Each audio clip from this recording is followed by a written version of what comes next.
Hi people, welcome to UK Jazz Dance. I'm one of the few dancers, UK jazz dance pioneers, innovators, creators who recognized that I needed to bring my UK jazz dance to the stage to raise its prestige as an art form, raise its prestige as a healthy activity, raise its prestige as an activity that shaped my rites of passage from a boy to a man, and that we within our culture use dance as a vehicle. West Indians use dance as a vehicle to heal ourselves from resistance, to improve our self-growth, our self-awareness, our self-knowledge, our self-improvement, our self-empowerment, our self-leadership, our self-healing. We use dance because we only could do that for the life that we lived as a persecuted people, as an oppressed people, as a vulnerable people. We used it for our self-learning and self-leadership,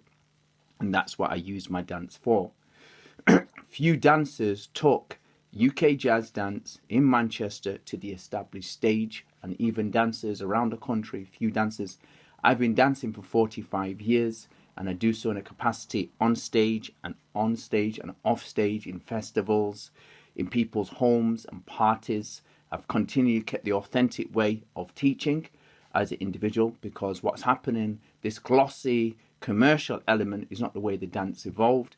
And what happens is the cultural heritage is not continued. So many people are dancing, they don't know the role of the dance.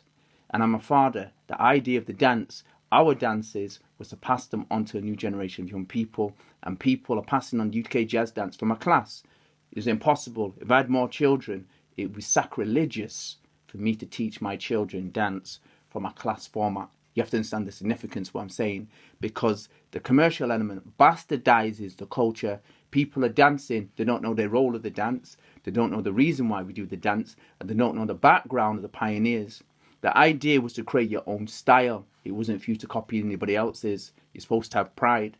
But you see, we were in Western society, and Western society were the first to see black people's dances and create schools to make money of it, and created societies like the Charleston. The Charleston would never be, if Charleston never stopped, not stopped dancing, or Lindy Hop never stopped, and we had still an environment, and we didn't have the war, what would happen would be the dance would be something different.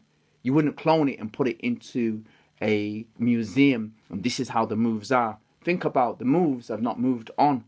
People just are mimicking the movement. You show me any difference from Lindy Hop from back in its 30s to now. Exactly the same moves. How? Dance is supposed to reflect the society you live. I'm a dance artist. Dance can't reflect me like a picture Picasso. No, it must move on. It evolves with different frameworks, socially, physically, intellectually, culturally, emotionally, spiritually, politically, economically, technologically, environment, legally. Many people need to do anthropology when you learn about dance. Dance doesn't happen in a vacuum, and I'm the first UK jazz dancer to lecture on it.